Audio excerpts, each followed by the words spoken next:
Ya, selamat berjumpa kembali Bapak Ibu Saudara terkasih dalam Tuhan dalam acara santapan rohani. Sebelum kita belajar, mari kita akan sama-sama berdoa dan kita mengucap syukur kepada Tuhan waktu yang Tuhan berikan kepada kita hari ini. Segala puji hormat dan syukur kami naikkan ke hadirat Tuhan, Allah yang Maha Kuasa, Allah yang di dalam Yesus Kristus Tuhan. Kami merendahkan hati kami mohon belas kasihan-Mu agar Tuhan berkenan untuk menolong kami dan memampukan kami untuk kami mengerti akan setiap kebenaran firman-Mu. Terima kasih Bapa, kami ucap syukur, kami berdoa di dalam nama Tuhan Yesus. Haleluya, amin. Baik, selamat berjumpa kembali. Pada kesempatan ini kita akan belajar dengan firman Tuhan yang terdapat di dalam kitab 2 Tawarikh pasal 27. Ya, pasal 27 ayat ini ya judul di atas Raja Yotam. Ya. Yotam berumur 12 tahun. Yotam berumur 25 tahun. Pada waktu ia menjadi raja, 16 tahun lamanya ia memerintah di Yerusalem. Nama ibunya ialah Yerusa, anak Sadok. Ya. Yotam ini dilahirkan dan diasuh oleh seorang ibu, ya, dari keturunan Sadok yang bernama Yerusa. Nah, Yotam ini adalah anak dari Raja Uzia. Yotam memerintah di Yerusalem yaitu selama 16 tahun. Ya, selama 16 tahun memerintah di Yerusalem sebagai raja. Dikatakan ia melakukan apa yang benar di mata Tuhan. Ya, Yotam melakukan apa yang benar di mata Tuhan. Lalu dalam ayat selanjutnya dikatakan Yotam menjadi kuat karena ia mengarahkan hidupnya kepada Tuhan Allahnya. Dan saudaraku, tema hari ini adalah mengarahkan hidup kita kepada Tuhan. Ya, mengarahkan hidup kepada Tuhan. Dalam masa-masa yang sulit, dalam masa-masa yang sukar, di tengah-tengah kondisi yang tidak menentu, banyak orang yang mengalami kebimbangan, ketakutan, kekhawatiran, dan kegelisahan ini. Dan pada saat hari ini kita akan belajar bersama-sama dengan firman Tuhan. Ya. Kita patut dan wajib mengarahkan hidup kita kepada Tuhan. Mengapa kita harus mengarahkan hidup kita kepada Tuhan? Mengapa tidak kepada yang lain? Mungkin kepada yang lain bisa, ya mungkin bisa. Mungkin bisa, tetapi Bapak Ibu Saudara terkasih dalam Tuhan, kita mau belajar. Kalau kata mungkin itu bisa ya, bisa tidak. Ya. Bisa ya, bisa tidak. Tetapi kita mau belajar dengan apa yang sudah ada. Ya. Ibarat kita berjalan, kita menjalani yang sudah dijalani oleh seseorang. Ya. Ibarat jalan itu jalan yang sudah jadi, bukan membuka jalan baru.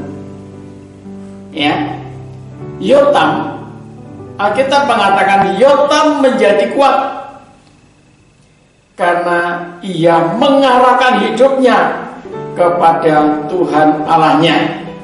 Ya, mengarahkan hidupnya kepada Tuhan Allahnya, dia menjadi kuat. Kuat dalam hal apa?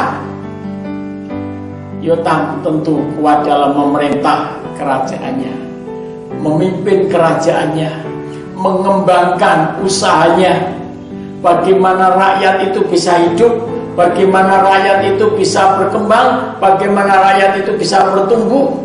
Bagaimana rakyat itu bisa makmur, bisa berkecukupan. Itulah Yotam.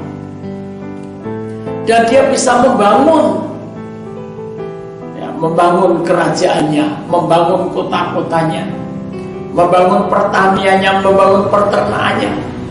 Karena apa? Karena itulah hidup. Selama manusia hidup di atas bumi ini, Bapak Ibu Saudara, kita harus mengusahakan sesuatu, bekerja dan berusaha, menumbuh kembangkan, membudidayakan. Itu menjadi suatu kewajiban bagi setiap orang. Karena sejak semula saya selalu berkata bahwa sebelum manusia jatuh dalam dosa pun, pertama kali manusia ditempatkan di Taman Eden, Tuhan berkata supaya manusia itu mengusahakan serta memelihara Taman Eden itu. Ya, sekalipun manusia itu sudah melanggar dari titah Tuhan untuk supaya tidak memakan buah pengetahuan yang baik dan jahat, dan akibat dari dia melanggar firman Tuhan itu, dia keluar dari Taman Eden. Toh juga dia harus mengusahakan, dia harus bekerja, melipat gandakan, memaksimalkan cara hidup untuk mencukupkan dalam kebutuhannya itu. Sekalipun yang diperoleh itu hanya duri dan onak, tapi dia tetap bekerja dan dia tetap berusaha. Nah, saudaraku yang terkasih dalam Tuhan, yang kesekian kalinya saya katakan, Taman Eden itu adalah gambaran daripada kasih karunia.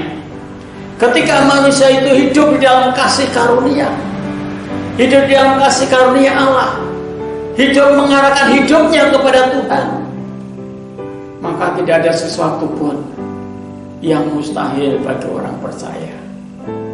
Mungkin hidup ini sulit, mungkin hidup ini susah, mungkin hidup ini serba membingungkan, serba mengkhawatirkan, serba menakutkan. Tapi ketika kita mengarahkan hidup kita kepada Tuhan, maka Tuhan memberi kekuatan kepada kita. Kekuatan batin, kekuatan jiwa, dan kekuatan roh Tuhan berikan kepada kita.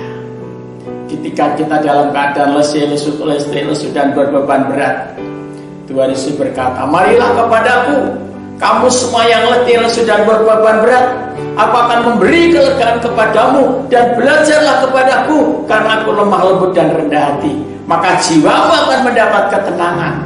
Bapak Ibu Saudara, dalam masa-masa seperti ini, saudara dan saya harus belajar menenangkan hati. Bagaimana caranya kita menenangkan hati? Datang kepada Bapa di surga, datang kepada Allah, berdoa, minta supaya Tuhan memberikan ketenangan. Setelah kita diberi ketenangan oleh Tuhan, kita membuat satu keputusan, kita mengarahkan hidup kita kepada Allah, maka hidup kita akan menjadi kuat. Kuat dalam iman, kuat dalam pengharapan, kuat dalam mengasihi Tuhan.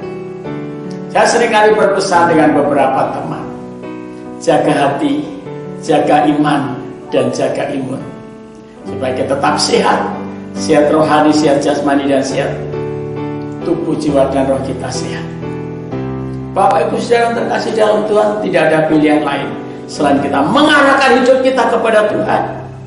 Mari, karena Yesus sudah mengorbankan dirinya karena kasih karunia untuk menolong saudara dan saya. Yesus sudah mengarahkan hidupnya untuk keselamatan jiwa saudara dan saya, rela berkorban mati di kayu salib untuk menebus dosa kita. Maka kita punya kewajiban mengarahkan hidup kita kepada Tuhan. Rasul Paulus pernah berkata, kalau kita dibangkitkan bersama dengan Kristus, carilah perkara-perkara di atas, di mana Kristus ada duduk di sebelah kanan Allah. Dan pikirkanlah perkara-perkara yang di atas, bukan yang di bumi, di mana Kristus ada duduk di sebelah kanan Allah. Mengapa kita harus memikirkan perkara-perkara yang di atas? Karena perkara-perkara yang di atas itu akan mendatangkan kekuatan. Bapak Ibu Saudara terkasih dalam Tuhan, Alkitab mengatakan dalam ayat yang ke-6, ayat 7 berkata, selebihnya dari riwayat Yotam, segala peperangan dan tingkah langkahnya sesungguhnya semuanya itu tertulis di dalam kitab raja-raja Israel dan Yehuda. Dan setiap perbuatan, apapun yang kita lakukan, apapun yang kita perbuat, Tuhan menulis, Tuhan mencatat di dalam buku kehidupan. Oleh sebab itu, mari jangan berhenti untuk berbuat baik, jangan berhenti untuk berbuat kebenaran. Kita belajar melakukan apa yang benar di mata Tuhan, dan kita menyerahkan hidup kita kepada Tuhan. Selagi kita masih diberi kesempatan oleh Tuhan, mari kita melakukan apa yang benar di mata Tuhan, karena Tuhan sudah menolong kita, Tuhan sudah menyelamatkan kita, Tuhan sudah membebaskan kita dari kuasa dosa dan kuasa maut. Kita tinggal melakukan apa yang kita bisa lakukan, dan yang kita tidak bisa lakukan itu adalah bagian Tuhan. Kalau saudara sedang bermasalah, sedang dalam pergumulan saudara, dalam kesulitan saudara, mari kita serahkan kepada Tuhan, agar Tuhan memberikan kekuatan kepada kita. Tuhan memberkati. Mari kita sama-sama berdoa. Segala puji, hormat dan syukur kemuliaan bagi Tuhan Bapa di surga. Bapa, di dalam nama Tuhan Yesus, kalau Yotam menjadi kuat karena menyerahkan hidupnya, mengarahkan hidupnya kepada Tuhan, demikian juga kami, Tuhan, akan mengarahkan hidup kami kepada Tuhan. Kami menyerahkan hidup kami kepada Tuhan, dan kami berdoa buat beberapa saudara kami, teman-teman kami yang mendengar kebenaran firman hari ini. Tuhan berkati mereka. Mungkin arah hidupnya sudah mulai bingung, mulai kacau, tidak tahu, tidak punya arah ketentuan yang tepat. Gimana dia akan mengarahkan hidup kami?